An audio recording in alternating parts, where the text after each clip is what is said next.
jóvenes, vamos a trabajar las componentes rectangulares de un vector y vamos a definir sus fórmulas. Entonces, fíjense, vamos a suponer que tenemos un vector que sale del origen en cualquiera de los cuadrantes, primero, segundo, tercero o cuarto. Y se van a imaginar que este vector no es plano, así como está en el plano, sino que está virtual, o bueno, en tercera dimensión. Imagínense que es un vector que está así, pues ancho, ¿no? También imagínense que tenemos una lámpara, ¿sí? Y que la acerco aquí y que le aplico la luz. Vamos a suponer que me ejerce una sombra.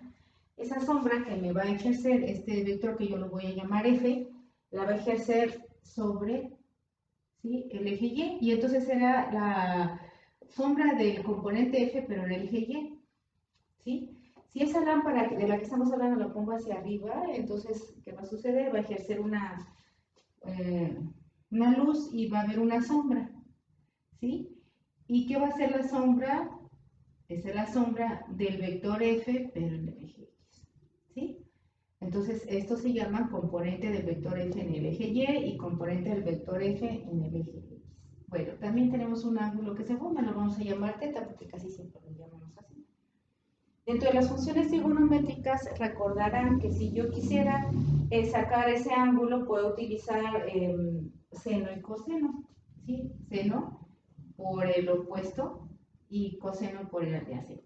Entonces decimos seno de θ, ¿sí? Decimos que es cateto opuesto sobre hipotenusa. La hipotenusa la representamos por F. Si yo quisiera despejar aquí a F de Y, entonces este F pasa multiplicando. Entonces me quedaría F, seno de θ, y es igual a Fy.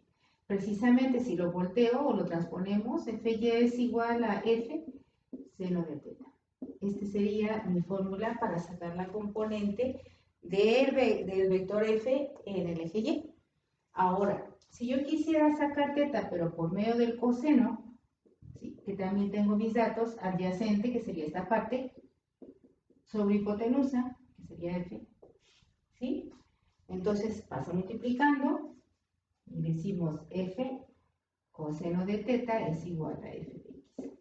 Entonces, si lo transpongo, F de X es igual a F coseno de θ. Y esta es mi fórmula para sacar la componente del vector en el eje X, ¿sí? Bueno, tenemos un ejemplo muy semejante. Me dice, un cuerpo experimenta un desplazamiento de 100 kilómetros, recordando que los vectores son magnitudes dirigidas. En este caso, el desplazamiento, pues ya me está hablando de un vector. Entonces, lo voy a representar en los cuadrantes. Dice, con un ángulo de 30 grados. Si es un ángulo de 30 grados, estamos hablando de un ángulo agudo, ¿sí? Si nosotros vemos dentro de los cuadrantes, pues entonces consideramos que está dentro del primer cuadrante, ¿sí? Más o menos por acá, ¿sí? Aquí están los 30 grados, ¿sí? Y lo vamos a llamar perdón, no se llama F como ahí, lo podemos llamar B, X, no sé, el nombre que le ponga. Bien, para este vector, nosotros vamos a sacar sus componentes, que es lo que me está pidiendo, de X y de Y. Recordando y que tenemos que hacer el dibujo, que es la componente del vector D en el eje X y la componente del vector D en el eje Y. Bien, ahora para sacar sus componentes sabemos que D vale o mide 100 kilómetros.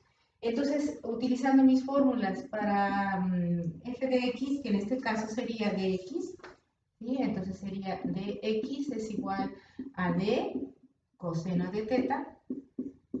Sustituimos valores, d vale 100, ¿sí?, por el coseno de θ. Θ representa los 30 grados. X es igual a 100 por el coseno de 30. El coseno de 30 son... ¿Dónde estoy? Coseno de 30, 0.87. 0.87. Si multiplico, serían 87 y las unidades, que en este caso son kilómetros. Bien, para la componente en Y sería el vector seno de θ. Sustituimos d, que mide 100, por el seno del ángulo, que serían 30. Mide decimos que de y es 100 por el seno de 30 grados. Seno de 30 grados son 0.5.